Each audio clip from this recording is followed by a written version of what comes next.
अस्सलाम वालेकुम व्यूअर, मैं आबिद हसन, तुसीं वेख रहे हो YouTube channel Abid Hasan blogs. ते अज दा ब्लॉग स्टार्ट कर रहे हैं जनाब। तुसीं वेख रहे हो पिछे बहार ही बहार है, सरसब्ज़ खेत। ते तुसीं अज दा बड़ा ही आला ब्लॉग होने वाला है। तुसीं वीडियो नाल जुड़े रहना है। पहला नंबर ते चैनल को सबसक्राइब नहीं कीता तो चैनल सबसक्राइब कर लो। ते अज तुहानूं असीं बहुत ही इंटरस्टिंग और बड़ा अच्छा व्यू दिखाने वाले हैं। तो एक जगह ते असीं जा रहे हैं, तो तुसीं नाल ही जुड़ा रहना है। चलते हैं जनाब। ये जनाब कच्ची सड़क है बिल्कुल, इस ते असीं जा रहे हैं। तो पहुँचते हैं थोड़ी की देर, 5-10 मिनट दौड़ो तो जनाब। ये बाग दा बाहर वाली साइड तो व्यू वेखो जी। मैं तो जरा दोस्तों का व्यू चेक करा भी। तो बाहर की साइड तो बहुत प्यारा लग रहा है व्यू। तो अंदर भी तुहानूं विखाने चलते हैं। जरा में चलते चलते जरा असीं व्यू विखाने जाते जी। जनाब देखो जी पेड़े हैं, अंदरों तुहानूं व्यू विखाने केड़े केड़े फलों के पौधे ने। अंबां दे हो गए, दीगर हो गए। अगर चलते हैं ना तुहानूं तोड़ विखाने।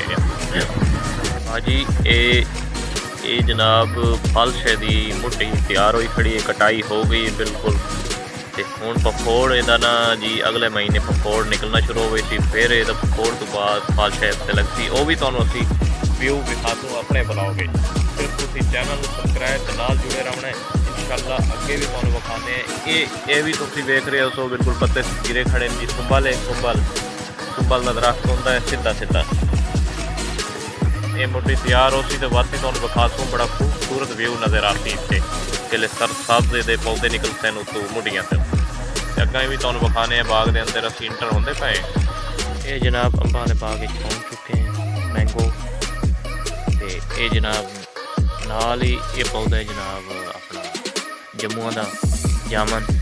ये जनाब इस पौधे से समझ नहीं लगती पई, तुहानूं पता हो तो तुसीं जरूर दसना है। ये तो अंबां का एक बाग खड़ा है, ये खड़ा है पौधा बिल्कुल सुक्का खड़ा है। लगता है इस दफ़ा नहीं लगता, नलका भी बिच खड़ा है। एक कचनाल का पौधा भी जनाब खड़ा है, मौजूद है। टालियाँ वगैरह शगैरह कचनाल के पौधे बहुत सारे। तो ये देखो जी असीं पहुँचे हुए हैं जनाब। ये बूरा चाई खड़ा है, जोड़ा मैंगो दे अंबां दा बाग है। बूरा चाई खड़ा है, पूरा 15 दिन के पूरे कटाई शटाई होती। ये देखो जी तुसीं वेख रहे होने ने। ये देखो जी पूरा चाई खड़ा है, फल चाऊ है। टाली अगे भी काफ़ी बागात ने।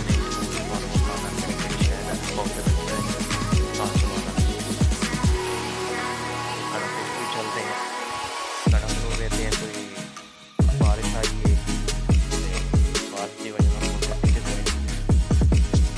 चलते हैं जनाब। जाता इटू भी तुहानूं पहले भी विखाया है बई फालशे दे बाग है। इस साइड तो अंबां दा बाग है, अग्गां मिठियां दा बाग है। ये माल्टे ने, दिगर ने, मैं तुहानूं विखाना अगे चलते। रस्ता विखाया भी देखो जी कितना खूबसूरत व्यू लग रहा है, कितना प्यारा व्यू लग रहा है सब। सिर्फ मैं अपने व्यूअर को शेयर करना है इस वास्ते कि अच्छा माहौल देखें, खूबसूरत प्लेस देखें। तो अगे भी तुहानूं विखाना, तुसीं जुड़े रहो ना। ये सड़क मुड़ती पई अगू जम्मू का दरख्त। ये मिठड़े आ गए बिल्कुल फ्रैश मिठड़ा, और फ्लूटर आ गया, तो बेरियां आ गई हैं जनाब। बेहतरीन हर चीज़, हर फ्रूट का, हर फल का पौधा लगा हुआ है जनाब। किकरां दा दिगर वेख लो, चोर चफेरी मकई काश्त होई पई गाह है। अगे भी तुहानूं विखाने, जुड़े रहो। ये असां पहुंच गए हैं जनाब। ये जनाब मेरे पीछे जो पौधा खड़ा है जनाब, ये जम्मू का पौधे का कद चेक करो। सारे जम्मू के दरख्त मौसम कोई नहीं लगन। ये देखो जी अंबां दे बाग नाल, ये नुक्कर नाल ये मिठड़ा है पिया, माल्टे का पौधा हो गया, फ्लूटर हो गया, दिगर है। चार बार बार लगा हुआ है, ਇਹਦਾ फ्लूटर लगा हुआ है जी, ते मिठड़ा लगा हुआ है।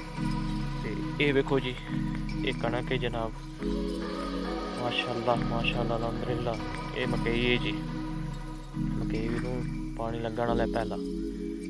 ते ये खूह नाल बिल्कुल कितने टूबेल लगी हुई, वह भी तुहानूं विखाना मैं चलते तोड़ है। तो ये जनाब काले पानी जा रहे हैं। चलते हैं अगे, फिर ਤੁਹਾਨੂੰ ਖੂਹ ਦਾ ਵੀ मैं व्यू दिखाना, ट्यूबवेल का भी, खाडा वगैरह सारा कुछ तरह व्यू, माल डंगर भी दिखाना।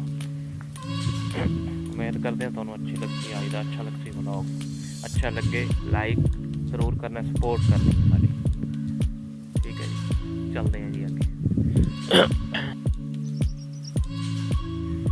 ये व्यू जनाब कणक का है, कणक पहुँचे हुए हैं जनाब, बस इवें में जा रहे हैं। देखो खूब नाल खड़े चुका है, तो व्यू दिखाने जा रहे हैं।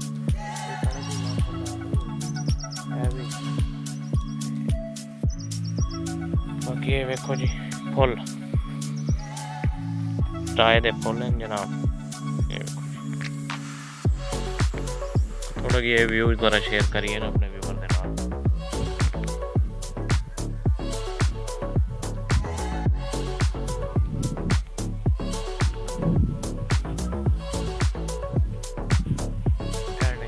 पक गई ने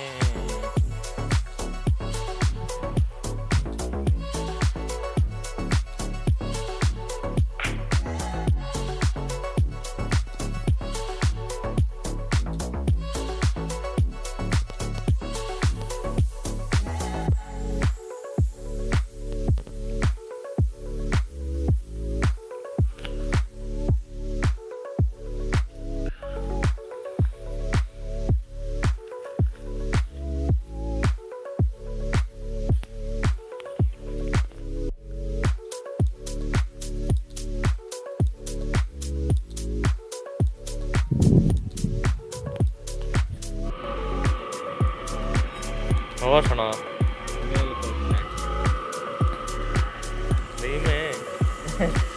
बैल बदला तो नहीं ली। हाँ मैं व्लॉग बनाइंदा नहीं है तेन